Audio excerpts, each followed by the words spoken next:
Assalamualaikum warahmatullahi wabarakatuh. Hello, my name is Jihan Rahmi Sumantri. I'm from class B of language assessment. Today I will continue the presentation that have been delivered by my friends before, and my presentation will talk about assessment and student motivation. Okay, let's go. Assessment and student motivation. Assessment and motivation are directly related. What teachers assess and how they assess have a greatest influence how students learn, how students see themselves as a learner, and how they see their learning.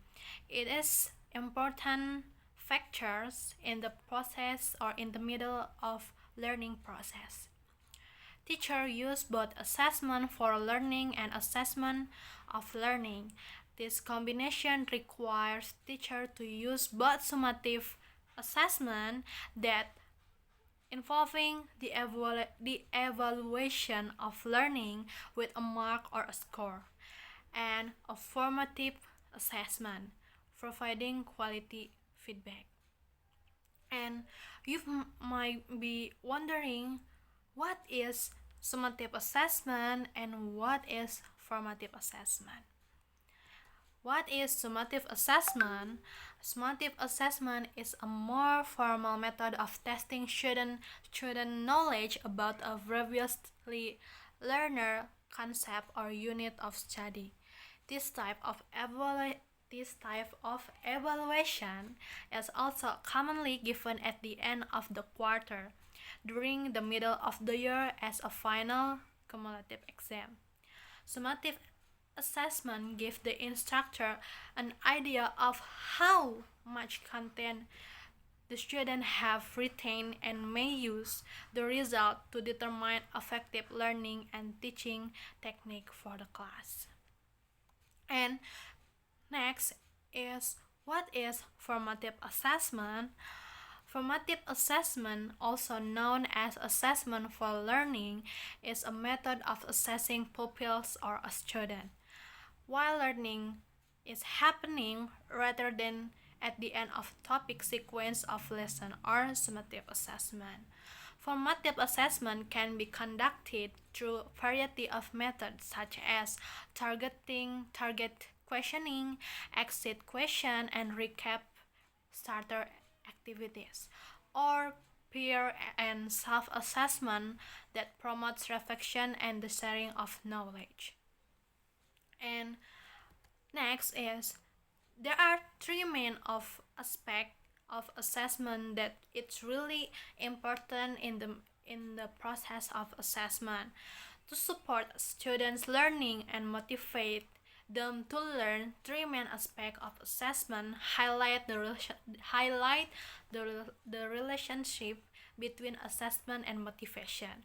The first aspect is, assessment and motivation require high quality feedback. That is, feedback needs to be, there are five criteria. Yes, the first is, feedback needs to be clear. Second is focus. Third, applicable. Fourth, consistent. And the last is timely. And move to the second aspect of assessment is, assessment and motivation address individual student needs, allowing for the first recognition and recognition of individual differences, acknowledgement of students' unique prior knowledge and experience, and the third is increased use of self-assessment. The fourth is encouragement of self-directedness, and the fifth is increased student self-reflection, and the next is increased autonomy, such as taking responsibility for learning, and the last is setting goals for learning.